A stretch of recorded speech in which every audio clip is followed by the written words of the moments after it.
Un faux pas. Aïe! Et il s'enlise. Sous le poids de la boue, ce motocycliste vient de perdre l'équilibre. Surpris par la profondeur du piège, un bourbier de près d'un demi-mètre, trempé, recouvert de fond jusqu'aux genoux, le conducteur se redresse tant bien que mal. Pas le choix, c'est à la force des bras et au mental qu'il faut maintenant extirper l'engin de ce piège liquide pour retrouver un bout de terrain praticable.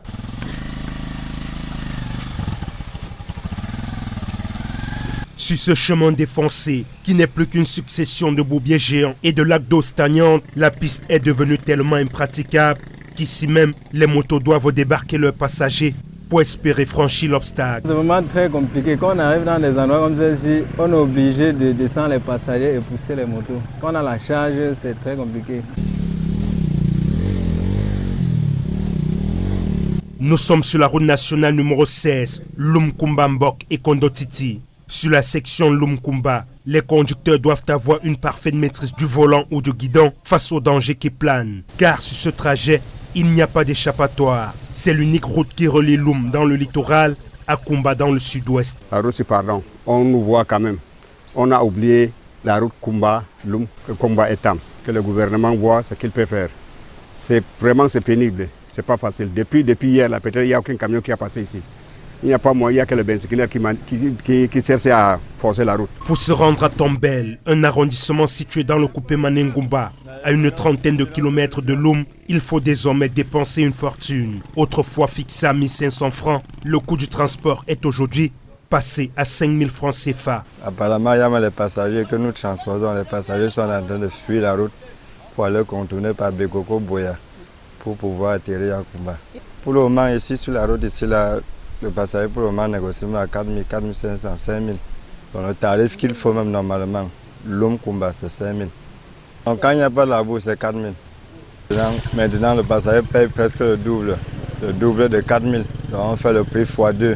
Tu fais aller et retour, le camion finit, il te reste 4 000. Il y a les contrôles que tu gères, donc tu n'as plus rien. Donc c'est 2 tonnes brûlées. On passe le temps, on pousse. À Itam, village environnant, la terre est plutôt généreuse. Une opportunité bien saisie par les habitants qui inondent les marchés avec leur récolte, la banane plantée en l'occurrence.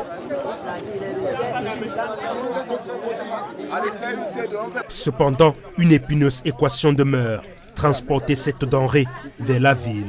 Des camions et des pick-up chargent tous les matins dans un climat d'incertitude. Certains convois peuvent passer des jours sur la route avant d'atteindre enfin leur destination. C'est pas facile pour nous, c'est facile pour nous. Nous tous, presque nous tous, on est garés. Voilà un trou maintenant, là, voilà 3 camions, même l'autre est rentré qu'hier. On nous a seulement tiré et les mettre ici à côté.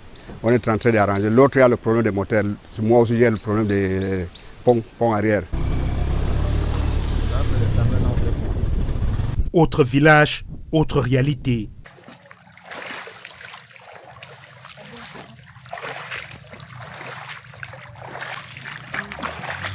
Aïbondi, village voisin d'Etam, c'est la culture du cacao qui abonde. Seulement, en raison des pluies, les planteurs font face à de graves inondations. Les champs sont envahis par les eaux, les maisons submergées.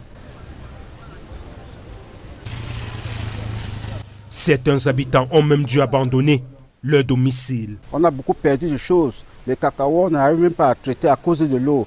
Nos plantains, nos outils sont dans l'eau. Donc, même pour préparer, ça nous dépasse. Depuis ces jours-ci, on ne sait pas. Ça nous a cassé vraiment le côte. Tu sais que chez nous ici, on n'utilise que le bois. On n'a pas vraiment le moyen pour acheter les gaz parce que les gaz sont très chers. Ouvrage abandonné, absence de caniveau. Le mauvais état de la nationale numéro 16 donne le tournis aux riverains.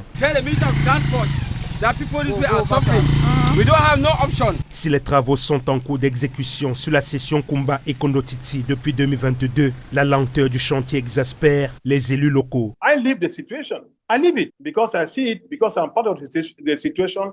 That is why I know exactly what we are passing, not the people, what we, I inclusive, what we are passing through.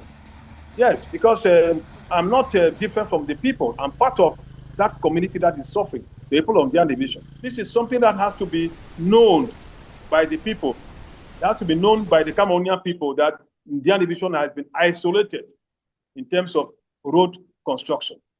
That is why I had to meet the Minister, National Assembly, and to ask him this question for everybody to know. Pendant ce temps, les usagers du tronçon Lumkumba continuent de broyer du noir dans l'attente d'une réaction urgente des autorités.